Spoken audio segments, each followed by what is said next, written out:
Kisah Para Rasul pasal 2. Pentakosta. Ketika tiba hari Pentakosta, semua orang percaya berkumpul di satu tempat. Tiba-tiba turunlah dari langit suatu bunyi seperti tiupan angin keras yang memenuhi seluruh rumah di mana mereka duduk. Dan tampaklah kepada mereka lidah-lidah seperti nyala api yang bertebaran dan hinggap pada mereka masing-masing. Maka penuhlah mereka dengan Roh Kudus. Lalu mereka mulai berkata-kata dalam bahasa-bahasa lain, seperti yang diberikan oleh Roh itu kepada mereka untuk mengatakannya. Waktu itu di Yerusalem diam orang-orang Yahudi yang saleh dari segala bangsa di bawah kolong langit. Ketika turun bunyi itu, berkerumunlah orang banyak. Mereka bingung karena mereka masing-masing mendengar rasul-rasul itu berkata-kata dalam bahasa mereka sendiri. Mereka semua tercengang-cengang dan heran, lalu berkata, "Bukankah mereka semua yang berkata-kata itu orang Galilea?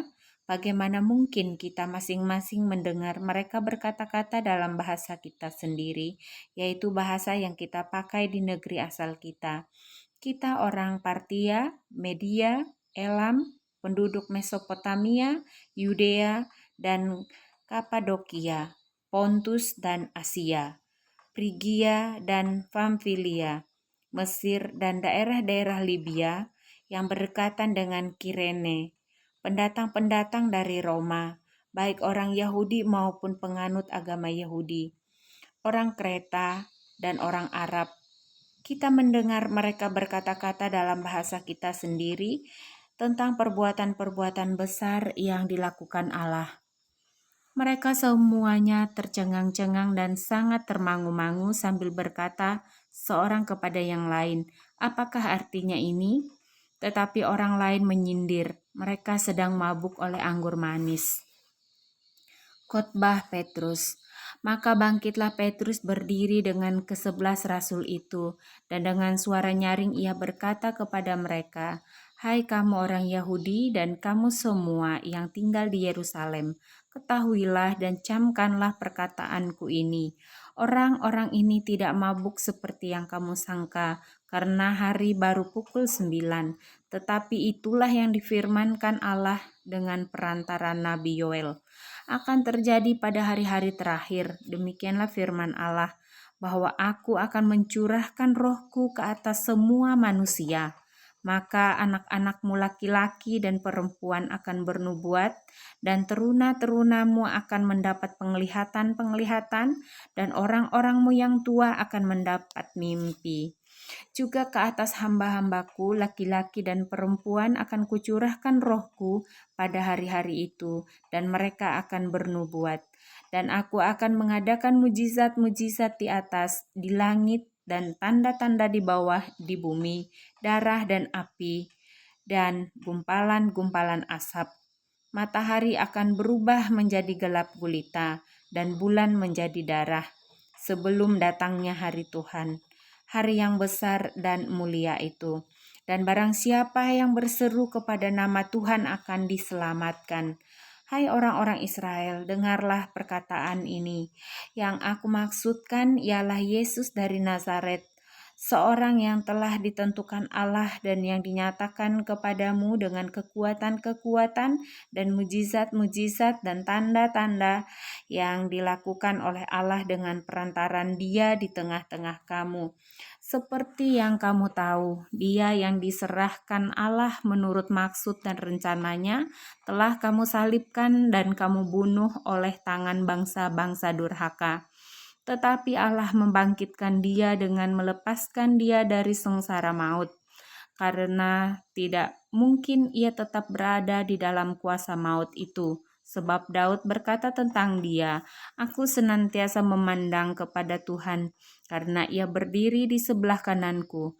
Aku tidak goyah, sebab itu hatiku bersukacita dan jiwaku bersorak-sorak. Bahkan tubuhku akan diam dengan tenteram. Sebab Engkau tidak menyerahkan aku kepada dunia orang mati, dan tidak membiarkan orang kudus-Mu melihat kebinasaan. Engkau memberitahukan kepadaku jalan kehidupan. Engkau akan melimpahi aku dengan sukacita di hadapan-Mu. Saudara-saudara, aku boleh berkata-kata dengan terus terang kepadamu tentang Daud, bapa bangsa kita.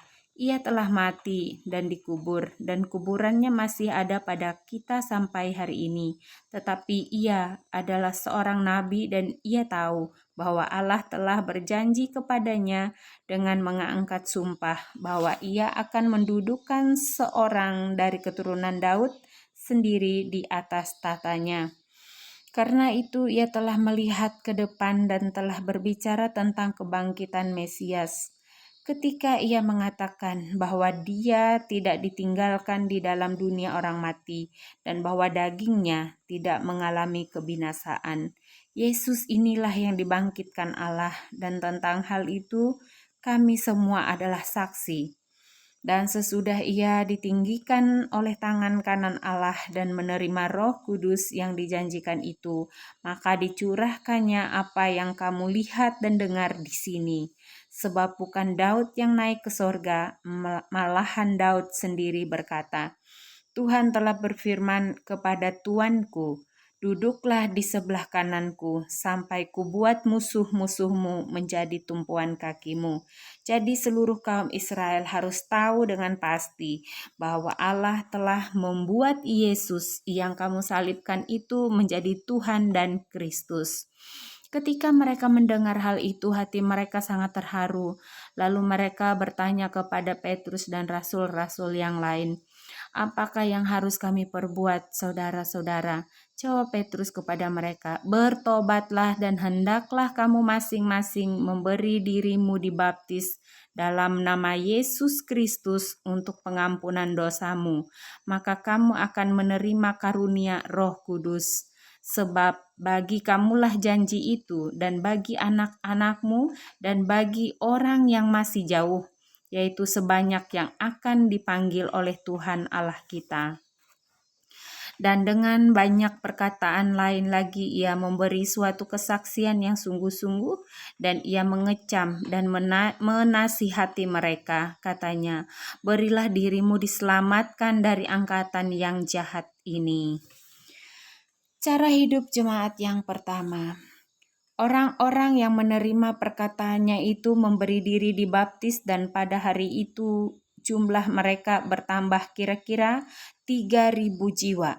Mereka bertekun dalam pengajaran rasul-rasul dan dalam persekutuan, dan mereka selalu berkumpul untuk memecahkan roti dan berdoa.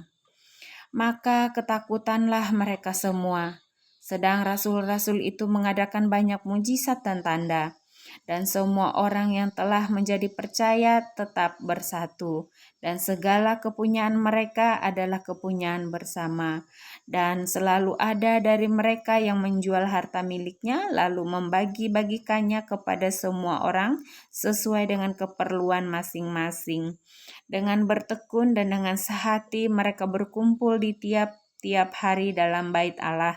Mereka memecahkan roti di rumah masing-masing secara bergilir dan makan bersama-sama dengan gembira dan dengan tulus hati, sambil memuji Allah. Dan mereka disukai semua orang, dan tiap-tiap hari Tuhan menambah jumlah mereka dengan orang yang diselamatkan.